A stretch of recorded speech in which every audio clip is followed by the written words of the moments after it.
Greetings, my brothers and sisters of the Second Order of the Discalced Carmelites. It's been a few weeks. I'm sorry that it's been a few weeks. I was a little bit under the weather and had to make a little trip to the hospital. But as Gene Archer used to sing, I'm back in the saddle again. You who are from the United States will tell you just how old I am. I'll begin to speak today about the constitutions, beginning with number 1 in the constitutions. Now, a few notes to begin with. In reading these constitutions and in reflecting on them, I'm not teaching the constitutions, I'm reflecting on them and trying to give a little bit of history behind them, the significance, what they mean. When it comes to the law or things that have to do with the Code of Canon Law, I will explain what the law means and what the requirements are. Some of them you have to really read the Code of Canon Law to understand, but I will do some explanation. I'll do one at a time, generally speaking. Sometimes I may do 2. And sometimes I may take 2 or even 3 videos to explain just one number. We'll see what happens as we go into the explanation. But I don't want to do too many all at once, because I think it's an opportunity to reflect on the real meaning behind the Constitution and what the purpose of the Constitutions are. I've already done an introduction, I've already explained somewhat about the history, and I explained what's in the 2 letters that introduce the one from the Holy See and the letter from Father General, Father Luis Arostegui. And I explained the preface. Now we begin with number 1. I will read number 1 from the English version. Secular Carmelites, together with the friars and nuns, are sons and daughters of Our Lady of Mount Carmel and Saint Teresa of Jesus. As a result, they share the same charism with the religious, each according to their particular state of life. It is one family with the same spiritual possessions, the same call to holiness, and the same apostolic mission. Secular Carmelites contribute to the order the benefits proper to the secular state of life. This number 1 is a mouthful. Now I want to say something to explain something. This is the first time that the secular order has had constitutions. They had the rule of life for some 25 years, about 25, 26 years. They had the rule of life, and before that they had the manual, and before that there were various rules of different rules. And I explained the history of how everything came together. The one manual book in 1922, and then the rule of life after the Second Vatican Council, and now the constitutions after new Code of Canon Law and Synod on the Laity, with the document that produced the Pope St. John Paul II wrote on Christi Fidelis Laici. In doing these constitutions, I realized the responsibility of being correct, and I consulted frequently with the Sacred Congregation of Religious, because as you remember, the secular order comes under the Sacred Congregation of Religious, not the Council for the Laity, or the Pontifical Council for the Laity, but the secular order comes under the Congregation for Religious. And I want to see the sub-secretary. There's the prefect, who's the cardinal, who's the head of the congregation. And then there's the secretary, who is an archbishop. Then there's the sub-secretary, sotto-secretario, the sub-secretary, who is the man chiefly responsible, usually a priest. So he's usually a priest who's chiefly responsible for coordinating all the work of the Sacred Congregation. And his name was Father Torres. He was a Claretian, Spanish Claretian father, expert on religious life and on religious law. And so I consult with him frequently in order to put this together, because there's some bold statements here, which I have to admit even some friars found difficulty to accept. Those who are very clericalist had a very difficult time understanding how lay people could be members of the order, because they restricted membership to the order to religious. So it begins by saying, secular Carmelites, together with the friars and nuns, are sons and daughters of the order of Our Lady of Mount Carmel and of Saint Teresa. The order is the order of Discalced Carmelites. Discalced brothers and sisters of Our Lady of Mount Carmel. And that Saint Teresa is mentioned there because Saint Teresa is the foundress of our branch of the the Carmelite family. Saint Teresa is our foundress, so she's put in the number. So this, the order is the order of Discalced Carmelites, sons and daughters of Saint Teresa of Jesus. She's our mother, and it's her charism that inspires us. It's the charism of of Our Lady of Mount Carmel, the rule of Saint Albert, and the spirituality of Saint Teresa of Jesus, and of course accompanied by Saint John of the Cross. But together with the friars and nuns, that's an important statement about our identity. If a friar or a nun has a difficulty understanding that and tries to confuse you or confound you in your identity, just please read this first sentence again and understand that it's approved by the Holy See. It confirms your identity as the Holy See. And we might say, because it's the Holy See, it's the Holy Spirit. You are sons and daughters of the order, together with the friars, together with the nuns. This is a unique thing about the Discalced Carmelite family, the Discalced Carmelite order.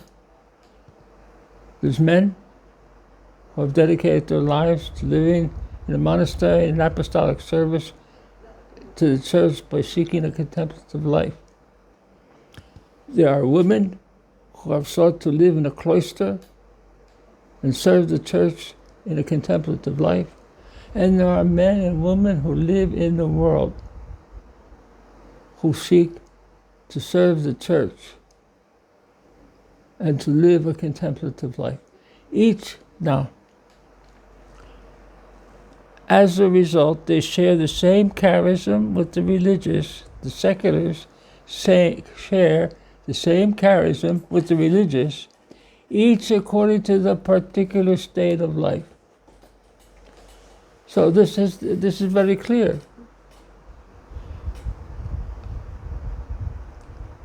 You are not religious. I am a religious. The nuns are religious. You are seculars. Religious, seculars.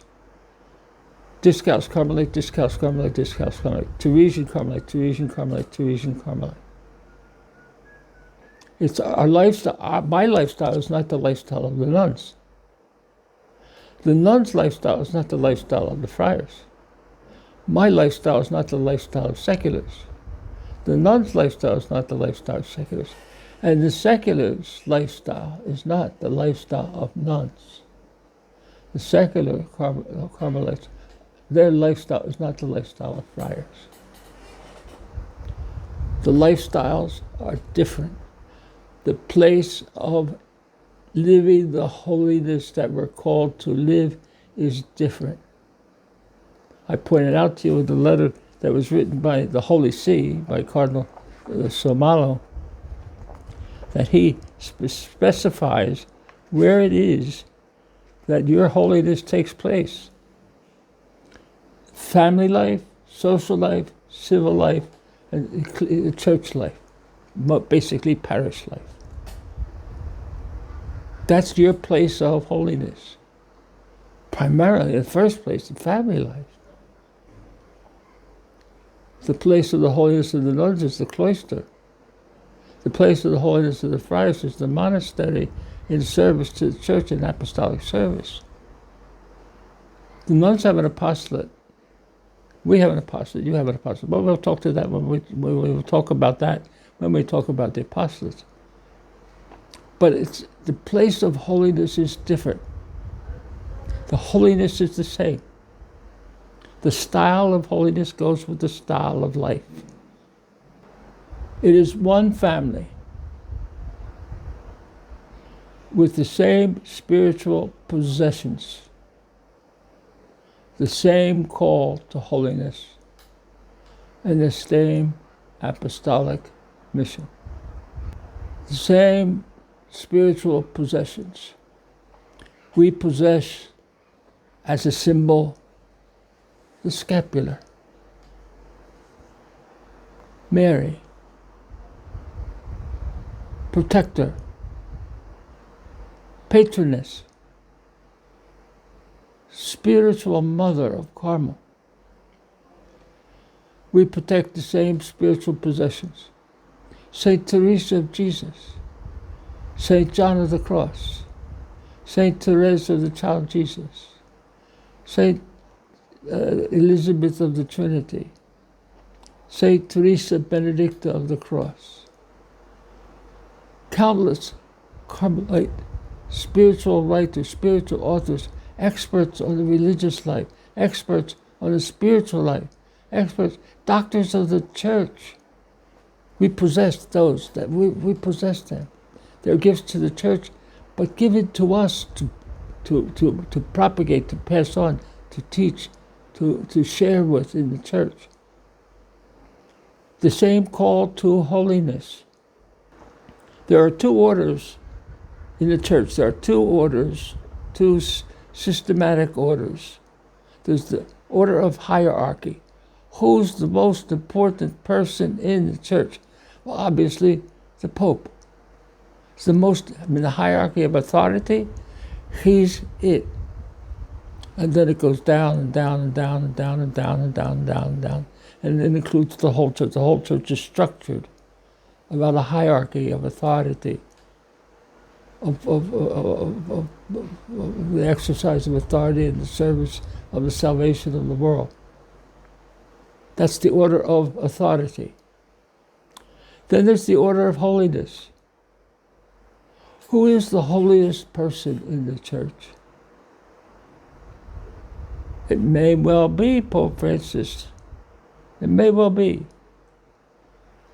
But it could also be a secular order member who's been going to meetings for 35 or 40 years, who now, at the most, the best she can do, or he can do, is be faithful to the rosary every day, or to prayer every day, in the service of the church, and who has sacrificed raising a family, going to work, whatever they've done in their life. That could be the holiest person in the church. The order of holiness is known by God alone. The order of authority is known by everybody. So the same spiritual possessions, the same call to holiness, and the same apostolic mission. What is the apostolic mission of the Discalced Carmelite order? To bring God to the world, to bring the world to know God. That's the purpose of prayer. Prayer is our life. Prayer is our apostolate. To pray, to share prayer, to teach prayer.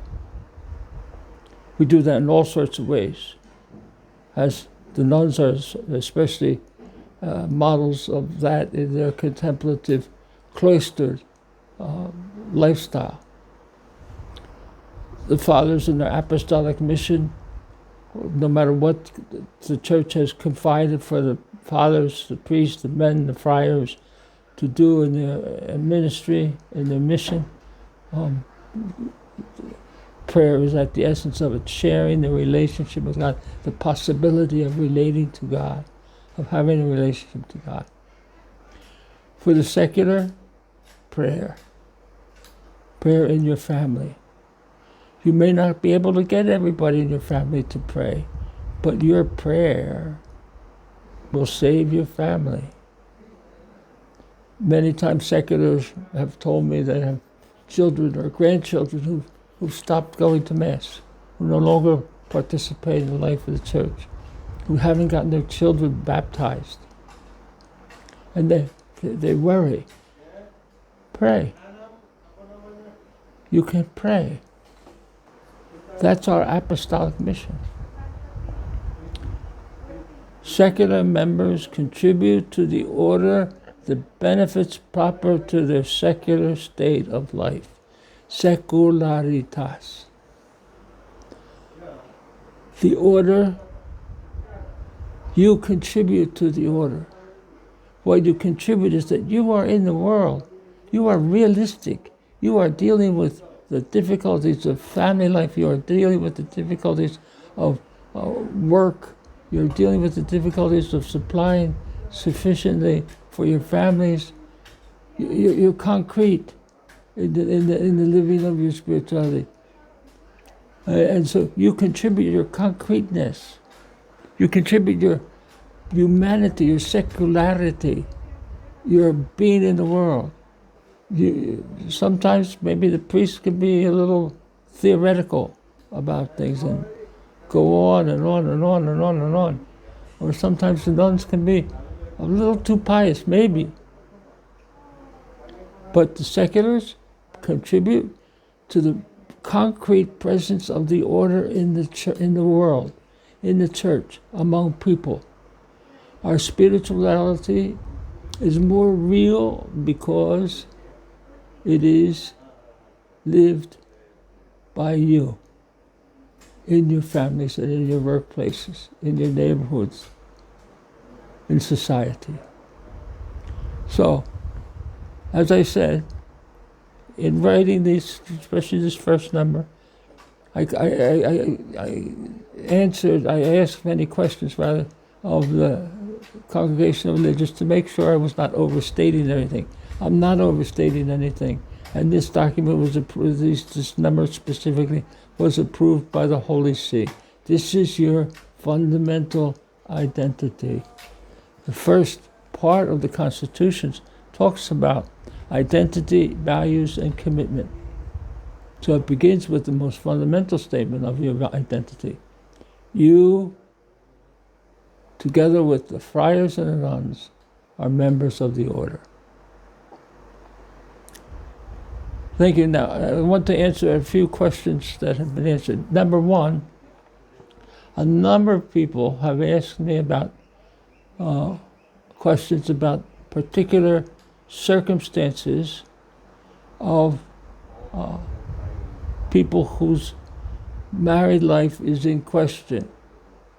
Usually people have somebody in mind that they're talking about when they're asking the question. They're not theoretically asking the question. So it's very difficult to answer that question on a video. It is advisable, and I will, with regards to all questions that have to do with marriage situations, I would recommend, and I do recommend, that you consult with your spiritual assistant and find out from your spiritual assistant what the circumstances are. This is an advice to the council. If the council has someone in formation or someone who's applied, who's in a difficult marriage situation, consult with the spiritual assistant. If the spiritual assistant is not available or not able to answer the question, then consult with the provincial delegate. It has to be done face to face, in person, in a question. I'm not going to be able to answer a question, a theoretical question about a concrete situation. I have to answer the question, a concrete situation. my concrete answer has to be based on the concrete situation. There are all sorts of exceptions, and there are things that are not exceptions. So it's up to the individuals to consult, the individual who has a question or the council has a question, to consult with the spiritual assistant of the community or the provincial delegate. Number two, a number of you, privately and individually, have written about where to obtain copies of the book's Reflections on the Teachings of St. Teresa, Jesus, and St. John of the Cross, my book. It's 2 volumes. It's published in the Philippines, and it can be gotten by contacting the secular order in the Philippines. I have the name and address, email address. Now, however, in ordering from the United States, there's a difficulty if you're ordering one copy, because the price of the book goes way sky high if only one copy of the book is being sent, because of the postage, because of shipping. So it's better if a number of people together buy the book, or if somebody orders some 10, 15, 20 copies for the community and then sells them again in the community. So if you're willing to do that, then it makes sense. If one copy, it's very expensive to send to the United States, one copy of the book. So try to get members of your OCDS community to buy the book. If you're already in the Philippines, it's through the OCDS in the Philippines that you can buy the book. But the third thing is that when you're asking questions about possibility of vocation, or what do you do with vocation, please let me know what country you live in, or what state. If you live in the United States, what state you live in. If you live in Canada, what province you live in. There's 3 places in Canada that where the secular order is present. There's many, 69, 70 communities in the United States of the secular order. In other countries or other parts of the world, let me know where you live, and then I can perhaps point you to the person to contact in your country. Again, thank you for listening to this. Please subscribe to the videos, and then hit the alarm button and like button. God bless you, and please pray for me. Thank you.